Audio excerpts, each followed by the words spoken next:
साथियों नमस्कार, मैं रमेश काला और आप देख रहे हो जीके विद काला। दोस्तों, कक्षा 10 हिंदी का अर्धवार्षिक परीक्षा 2023 का ये पेपर मैं आपको उत्तर सहित दे रहा हूँ। लास्ट तक बिल्कुल ध्यान से लास्ट तक देखना है। इसमें पीछे के आए हुए question, most important question half yearly exam के लिए सभी जिलों के लिए ये पेपर तैयार किया गया है। आप मिलान कर लेना, सभी जिलों में इसी में से प्रश्न पत्र के जो क्वेश्चन है वो आपको देखने को मिलेंगे। खास बात ये है कि आपके सभी सब्जेक्ट्स के पेपर है अर्धवार्षिक परीक्षा के, वो इस चैनल पर मिलेंगे आपको। तो चैनल को सब्सक्राइब ज़रूर करें, बेल आइकन को प्रेस कर लें। दोस्तों, ये हिंदी का पेपर है अर्धवार्षिक परीक्षा का, जो आपके दिसंबर में एग्ज़ाम हो रही है उसका। एक मेरा व्लॉग चैनल है लादू सर वाला, उसका नाम है, डिस्क्रिप्शन में लिंक है, आप उसे भी सब्सक्राइब कर सकते हो। बहुत ही महत्वपूर्ण प्रश्न पत्र है साथियों। आपको देखो, छोटे क्वेश्चन भी इसमें है। मैं शुरुआत आपको करता हूँ खंड ब से, सभी उत्तर सहित है, पूरा पेपर करवाऊँगा। निम्नलिखित में से किसी एक अपठित गद्यांश को पढ़कर उसके नीचे लिखे प्रश्नों के उत्तर आपको लिखना है। क्या कि सभी धर्म हमें एक ही ईश्वर तक पहुंचाने के साधन हैं। अलग अलग रास्तों पर चलकर भी हम एक ही स्थान पर पहुंचते हैं। इसमें किसी को दुख नहीं होना चाहिए। हमें सभी धर्मों के प्रति सम्मान भाव रखना चाहिए। दूसरे धर्मों के प्रति समभाव रखने में धर्म का क्षेत्र व्यापक बनता है। हमारी धर्म के प्रति अंधता मिटती है। इससे हमारा प्रेम अधिक ज्ञानमय और पवित्र बनता है। साथियों, ये बात लगभग असंभव है कि इस पृथ्वी पर कभी भी एक धर्म रहा होगा या हो सकेगा। हमें ऐसे धर्म की आवश्यकता है जो विविध धर्मों में ऐसे तत्वों को खोजे जो विविध धर्मों के अनुयायियों के मध्य सहनशीलता की भावना भी विकसित कर सके। प्रश्न आप देखें कि उपयुक्त गद्यांश का उचित शीर्षक आपको लिखना है। तो शीर्षक आप लिखोगे धर्म, ईश्वर और सत्य। ठीक है, ये इसका शीर्षक हो गया। सभी धर्म हमें कहाँ पहुँचाने के साधन है? तो सभी धर्म हमें ईश्वर तक पहुँचाने के साधन है। हमें सभी धर्मों के प्रति कैसे भाव रखने चाहिए और क्यों रखना चाहिए? तो ये यहाँ से हो जाएगा, हमें सभी धर्मों के प्रति समान भाव रखना चाहिए। दूसरे धर्मों के प्रति समभाव रखने से धर्म का क्षेत्र व्यापक बनता है। हमारे धर्म के प्रति अंधता मिटती है। इससे हमारा प्रेम अधिक ज्ञानमय और पवित्र होता है। ठीक है, हमें कैसे धर्म की आवश्यकता है? कैसा होना चाहिए धर्म? जो विविध धर्मों के अनुयायियों के मध्य सहनशीलता की भावना को विकसित करता है। हमें ऐसे धर्म की आवश्यकता है। गद्यांश में संभव शब्द का विलोम शब्द आपको लिखना, तो संभव का हो जाएगा असंभव। उसके बाद आप देखें कि अथवा में आपको एक गद्यांश और मिला है। साथियों, अर्धवार्षिक परीक्षा के लिए सभी जिलों के विद्यार्थियों को मैं कहना चाहूँगा कि ये प्रश्न पत्र देख कर चले जाएं। पेपर पूरा बनेगा। आपके कम तैयारी में भी पूरे अंक आपको हिंदी में मिलेंगे।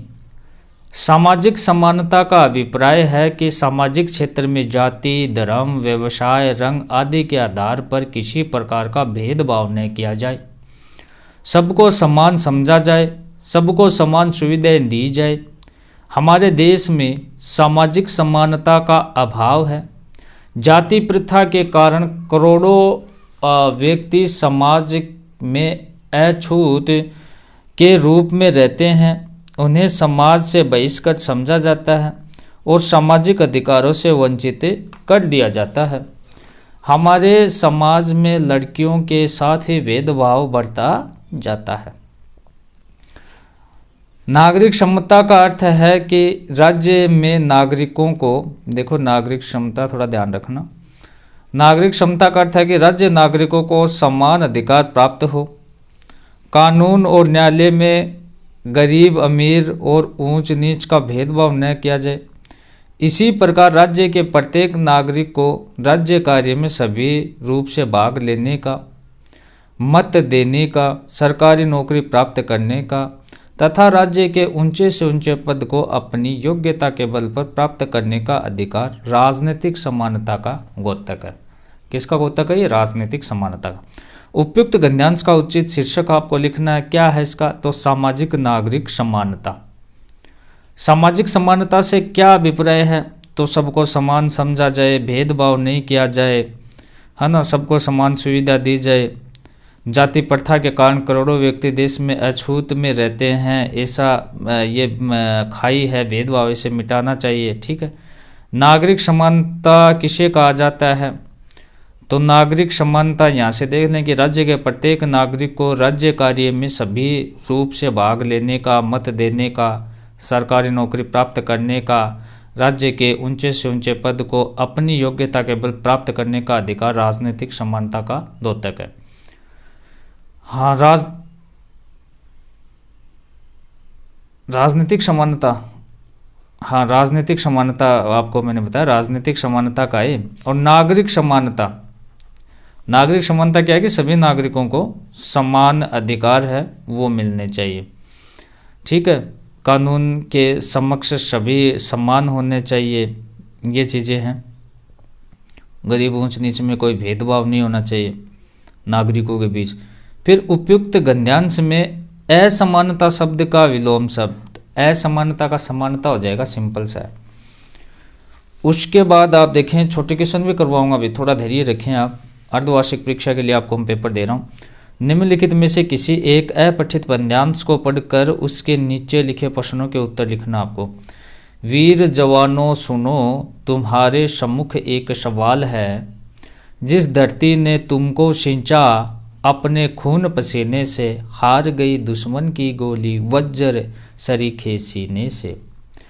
जब जब उठी तुम्हारी बाहें होता वश में काल है। जिस धरती के लिए सदा तुमने सब कुछ कुर्बान किया, सूली पर चढ़ चढ़ हंस हंस कर कालकूट विषपान किया। जब जब तुमने कदम बढ़ाया हुई दिशाएं लाल है। उपयुक्त पद्यांश का उचित शीर्षक आपको लिखना है। तो भारत माँ के वीर जवान, ये आपका शीर्षक हो जाएगा। कदम बढ़ाने की दिशाएं कैसी हुई? कदम बढ़ाने की लाल है, ये देखा हमने, तो ये लाल हो जाएगा। धरती को किससे सिंचा गया धरती को? तो खून पसीने से। काव्यांश में सीने को किसके समान बताया है? वज्र के समान बताया है। काव्यांश में पान का क्या अर्थ है? तो पान का अर्थ खाना है। सारी चीज़ें आपको देखनी है साथियों। अथवा में भी देख लेते हैं, उसके बाद छोटे क्वेश्चन, बड़े क्वेश्चन, सब कुछ इसमें मैं आपको बताने जा रहा हूँ। सभी जिलों में इसमें से प्रश्न पूछे जाएंगे, भाई ध्यान रखना, अच्छे से पूरा वीडियो देखना। एक मेरा ब्लॉग चैनल है, इस वीडियो के नीचे डिस्क्रिप्शन में उसका लिंक है, उस चैनल को भी आप जरूर सब्सक्राइब करें। जन्म दिया माता सा जिसने, किया सदा लालन पालन। जिसके मिट्टी जल से ही है, रचा गया हम सबका तन। गिरिवर नित रक्षा करते हैं, उच्च उठा के श्रृंग महान। जिसके लता दुर्मादिक करते, हमको अपनी छाया दान। माता केवल बाल काल में निज अंक में धरती है। हम अशक्त जब तलक भी तक पालन पोषण करते हैं। मातृभूमि करती है सबका लालन पालन सदा मृत्यु पर्यंत। जिसके दया प्रभावों का होता न कभी अपने सपने में अंत। उपयुक्त पद्यांश का उचित शीर्षक आपको लिखना है। उपयुक्त पद्यांश का उचित शीर्षक हो जाएगा मातृभूमि। हम सबका तन किससे रचा गया है? मिट्टी जल से। माता हमें कब अंक गोद में लेती है? तो माता गोद में लेती है बचपन में, बाल काल में। असक्त शब्द का विलोम है सशक्त। असक्त का विलोम क्या है? सशक्त। माता का पर्यायवाची क्या होगा? जननी है, माँ है, मातृ सभी हो जाएगा। ठीक है। किसी एक विषय पर 150 शब्द में आपको निबंध लिखना है। रक्षाबंधन, ईद, मेरा प्रिय खेल, हमारे राष्ट्रीय पर्व है। नेक्स्ट क्वेश्चन है, समय को राजकीय उच्च माध्यमिक विद्यालय अजमेर का छात्र अभिषेक मानते हुए अपने प्रधानाचार्य को बीमारी के कारण 3 दिन का अवकाश प्रदान करने के लिए एक प्रार्थना पत्र लिखना है। अथवा में दे रखा है, देखो आप बच्चों, समय को भरतपुर निवासी सुरेश मानते हुए मतदाता सूची में अपना नाम जुड़वाने के लिए निर्वाचन अधिकारी को आवेदन लिखना आपको। डी सेक्शन के क्वेश्चन बाद में देखेंगे, पहले मैं छोटे क्वेश्चन आपको करवा देता हूं, उसके बाद ये बड़े क्वेश्चन देखेंगे। पहले छोटे क्वेश्चन देख लो भाई। श्री कृष्ण ने गोपियों को समझाने के लिए किसे भेजा? तो उद्धव को भेजा। किसको भेजा? उद्धव को। कवि का जन्म स्थान है तो इटावा।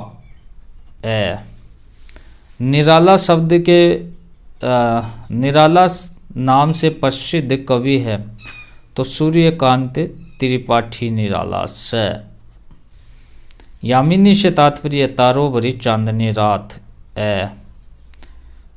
कस्बे में किसकी मूर्ति लगी हुई है? नेताजी की। कलम का जादूगर किसे कहा जाता है? राम वृक्ष बेनीपुरी को। ठीक है जी। और सब्जेक्ट भी मिलेंगे भाई अर्धवार्षिक परीक्षा की अच्छी तैयारी के लिए। चैनल को जरूर सब्सक्राइब करें, हमने पढ़ा भी रखा है कक्षा 10 को, तो प्लेलिस्ट में जाकर आप देखें। मानवीय करुणा की दिव्य चमक बताया गया किसको? फादर फुल्के को। शय हो जाएगा इसमें। एक कहानी ये भी में मुख्यतः वर्णन है पिताजी के व्यक्तित्व का, प्राध्यापिका शीला अग्रवाल का, तो दोनों का है। नेक्स्ट है, भारत आने वाली इंग्लैंड की रानी का नाम क्या था? महारानी एलिजाबेथ द्वितीय। सिक्किम की राजधानी गंगटोक। ठीक है जी। उसके बाद ध्यान से देख लें बच्चों, हमने ये देख लिया, ये रक्षाबंधन वाला हमने देख लिया। अब खंड द को देखें एक बार आप। संज्ञा किसे कहते हैं? 2 उदाहरण आपको देना है। पूरी व्याकरण मैंने पढ़ा रखी है, आप जरूर जाकर प्लेलिस्ट में देख लें। निम्नलिखित वाक्यों में से विशेषण छांटकर आपको लिखना है। प्रश्न शब्द का विलोम आपको लिखना है। पानी का पर्यायवाची आपको लिखना है। आत्मकथ्य कविता का सार अपने शब्दों में आपको लिखना है। अथवा में मिट्टी के गुणों का वर्णन करना है। पाठ के आधार पर फादर फुल्के के हिंदी प्रेम का वर्णन आपको करना है। अथवा में आधुनिक शिक्षा के संबंध में द्विवेदी जी के विचार आपको लिखने हैं। डुमराव गांव का शहनाई में क्या संबंध है? लक्ष्मण ने वीर योद्धा की क्या क्या विशेषता बताई? कवि ने श्री वज्र दुल्हा किसे कहा है? कवि के अनुसार फसल क्या है? कैप्टन की कहानी हालदार साहब को किसने सुनाई? बेटे की मृत्यु के बाद भगत ने क्या किया? निम्नलिखित बहुविकल्पात्मक प्रश्नों के उत्तर सही उत्तर आपको देने हैं। तो किस प्रकार से निम्नलिखित प्रश्नों के उत्तर आपको बताने। लेखक के पिताजी मछलियों को क्या खिलाते थे? एलिजाबेथ के दर्जी किस बात से परेशान थे? दुलारी कौन थी? रानी के आगमन पर अचानक क्या समस्या आई? टुनू ने दुलारी को क्या दिया? निम्नलिखित में से किसी एक पर जीवन परिचय आपको लिखना। सूरदास, देव, यशपाल और यतीन्द्र मिश्रा। तो इस प्रकार से आपको मैंने ये हिंदी का पेपर साथियों दिया। और पेपर इसी चैनल पे मिलेंगे, पढ़ा भी रखा है। तो चैनल को पहली चीज़ तो चैनल को सब्सक्राइब कर लें, बेल आइकन को प्रेस कर लें और इस वीडियो को ज़्यादा से ज़्यादा शेयर करें। एक मेरा व्लॉग चैनल है लादू सर वाला, उसका नाम है, इस वीडियो के नीचे डिस्क्रिप्शन में उसका लिंक है, उसके वीडियो भी आप देखें, उसको भी सब्सक्राइब करें। धन्यवाद साथियों।